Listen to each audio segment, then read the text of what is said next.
Hey everyone, तो jewellery making की fourth class में आज हम डिस्कस करेंगे ज्वेलरी मेकिंग के लिए जो मटेरियल हम यूज़ करते हैं उसके बारे में।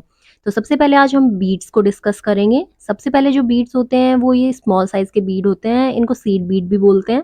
मैं मेनली यहाँ पे 3 टाइप के बीड्स यूज़ करती हूँ। ये जो स्मॉल साइज़ के बीड हैं ये 11 ओ बीड्स होते हैं, बहुत ही छोटी साइज़ के होते हैं, डिफरेंट कलर्स में आपको अवेलेबल हो जाएँगे। सेम इसी टाइप के बीड्स का जो सेकंड साइज़ है जो मैं यूज़ करती हूँ वो 10 ओ है। ये जो 11 ओ है उससे थोड़े से बड़े साइज़ के होते हैं और थर्ड जो मैं साइज़ यूज़ करती हूँ वो है 8 ओ। यही 3 साइज़ेज़ मैं यूज़ करती हूँ। बाकी डिफरेंट स्टाइल के और भी बीड्स आते हैं, जैसे 15 ओ आते हैं, वो और भी छोटे होते हैं। तो आपको मैं तीनों को कंपेयर करके दिखा देती हूँ एक बार, ताकि आपको अच्छे से समझ आ जाए कि इनकी साइज़ में क्या डिफरेंस है। यहाँ पे जो रेड वाला बीड है वो हमारा 11 ओ है और जो व्हाइट वाला है वो 8 ओ है। तो तीनों की साइज़ में आपको डिफरेंस समझ में आ रहा होगा। एग्जाम्पल के लिए जैसे मैंने यहाँ पे मांग टीका बनाया है, उसके जो अंदर वाले बीड्स हैं वो 11 ओ हैं और उसके बाद जो येलो कलर के बीड्स हैं वो मैंने 8 ओ यूज़ किए हैं और बाहर की साइड जो सबसे छोटे-छोटे बीड्स हैं वो भी 11 ओ हैं। सेम ऐसे ही यहाँ पे आप देख रहे हो जो व्हाइट कलर के बीड्स हैं वो 2 शेड में हैं। एक तो 11 ओ और एक 8 ओ, जो बड़े वाले हैं वो 8 ओ में हैं। नेक्स्ट जो हमारा ज्वेलरी रॉ मटेरियल है वो है ट्यूब बीड्स। ये जो ट्यूब बीड्स हैं इनको हाफ कट बीड्स भी बोलते हैं। ये भी हमें जिस तरीके से बीड्स डिफरेंट कलर्स में मिलते हैं वैसे ही हाफ कट बीड्स भी हमें डिफरेंट कलर्स में अवेलेबल होते हैं। यहाँ पे जो बीट्स हैं वो मैंने 2.5 mm के लिए हैं, इनकी जो लेंथ है वो 2.5 है और एक ये वाले ट्यूब बीट्स मैं यूज़ करती हूँ जिनकी जो लेंथ है वो 5 mm है। एग्जाम्पल के लिए जैसे मैंने ये व्हाइट कलर का ईयरिंग लिया है, इसके अंदर की साइड जो बीट्स हैं, हाफ कट बीट्स हैं, वो 2.5 mm के हैं और बीच में जो आप देख रहे हो जो कनेक्ट कर रहा है वो 5 mm के हैं। तो जो डिफरेंस है वो आपको समझ आ रहा होगा इजीली। इनका भी लुक थोड़ा सा अलग अलग आता है। जैसे ये आई शेप वाले ईयरिंग है, इनकी जो ऊपर की साइड है, अगर यहाँ पे मैं छोटे वाले ट्यूब बीट्स लगाती तो लुक इतना अच्छा नहीं आता।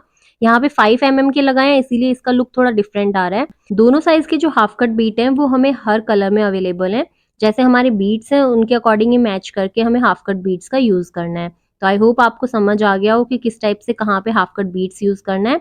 बीट्स की जगह जहाँ पे हम हाफ कट बीट करते हैं उसका लुक बहुत ही अच्छा आता है। नेक्स्ट जो रॉ मटेरियल है वो है हमारे क्रिस्टल बीड्स। क्रिस्टल बीड्स हैं वो डिफरेंट वेराइटीज में आते हैं। जैसे जैसे प्राइस अगर आप ज्यादा करोगे तो उनकी जो शाइनिंग है वो ज्यादा अच्छी होगी।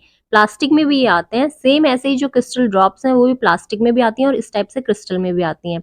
जो क्रिस्टल वाली हैं वो थोड़ी सी एक्सपेंसिव होती हैं, प्लास्टिक वाली ऑब्वियसली थोड़ी सी चीप रेट में आपको मिल जाएगी। ये क्रिस्टल बीड्स भी आपको डिफरेंट कलर्स में अवेलेबल हैं। जैसे इस वाले नेक पीस के अंदर मैंने ट्रांसपेरेंट और पिंक कलर के क्रिस्टल बीड्स का यूज किया है। तीनों शेप के बीड्स का मैंने यूज किया है और यहाँ पे मैं जो ईयर स्टड बना रही हूँ वो भी मैंने स्मॉल राउंड शेप के क्रिस्टल बीड्स का यूज करके बनाया है। तो आप देख रहे हो नॉर्मल बीड्स से हम राउंड शेप बनाते और क्रिस्टल बीड्स का यूज करके बनाया है, तो दोनों का लुक बहुत ही डिफरेंट आ रहा है। नेक्स्ट जो हमारा मेन रॉ मटेरियल है वो है ड्रॉप बीट्स। ये वाली जो ड्रॉप बीट्स हैं ये हमें हैंगिंग बनाने के लिए काम में आती हैं। आप देख रहे हो डिफरेंट साइज में ये अवेलेबल है। ये 6 mm की हैं और ऐसे ही व्हाइट में आपको काफी वैरायटी मिल जाएगी ड्रॉप बीट्स की। यहाँ पे 16 mm से लेके 2 mm तक की वैरायटी मैं आपको दिखा रही हूँ। ज्वेलरी मेकिंग में ड्रॉप बीट्स का बहुत ही इंपॉर्टेंट रोल है, क्योंकि हम जो भी नेक पीस बनाते हैं उनमें हमें हैंगिंग बनानी ही होती है और इयररिंग्स के भी नीचे हमें हैंगिंग लगानी होती है। तो उनके लिए ज्यादातर हम ड्रॉप बीट्स का ही यूज करते हैं। जैसे ये वाला ईयरिंग है, इसमें मैंने सिर्फ 2 ही चीज़ों का यूज़ किया है और आप देख रहे हो इसमें सिर्फ मैंने हैंगिंग बनाई है और ऊपर छोटा-सा जो ईयर स्टड बनाया है, उससे भी ये ईयरिंग कितना ब्यूटीफुल लग रहा है और हैंगिंग के लिए मैंने यहाँ पे ड्रॉप बीट्स का यूज़ किया है। सेम ऐसे ही एक और एग्जांपल, जैसे ये वाला नेकलेस है, इसके नीचे भी जो हैंगिंग है उसमें हमें ड्रॉप बीट्स का यूज़ किया है। हैंगिंग के लिए या तो हम ड्रॉप शेप के बीट्स का यूज़ करें या फिर राउंड शेप के बीट्स का भी यूज़ कर सकते हैं। यहाँ पे मैंने ओवल शेप के ग्लास बीड्स का भी यूज किया है। ये भी एक वैरायटी आती है। जहाँ पे आप देख रहे हो जो येलो कलर का बीड है वो ओवल शेप में है। नेक्स्ट जो रॉ मटेरियल है वो है लॉरियल पर्ल। ये भी बहुत ही इंपॉर्टेंट ज्वेलरी रॉ मटेरियल है। ये आपको 2-3 वैरायटी में मिल जाएगा। मेरे पास है यहाँ पे क्रिस्टल शेप के लॉरियल पर्ल है। एक प्लास्टिक के भी आते हैं, उनकी शाइन इतनी अच्छी नहीं होती है। आप देख रहे हो क्रिस्टल वालों की शाइन ज्यादा अच्छी आती है। ये भी आपको डिफरेंट कलर्स में अवेलेबल है। जब भी हम इस टाइप की कोई फैब्रिक ज्वेलरी बनाते हैं या फिर हल्दी मेहंदी के लिए ज्वेलरी बनाते हैं, वहां पे लॉरियल पर्ल का यूज ज्यादा किया जाता है।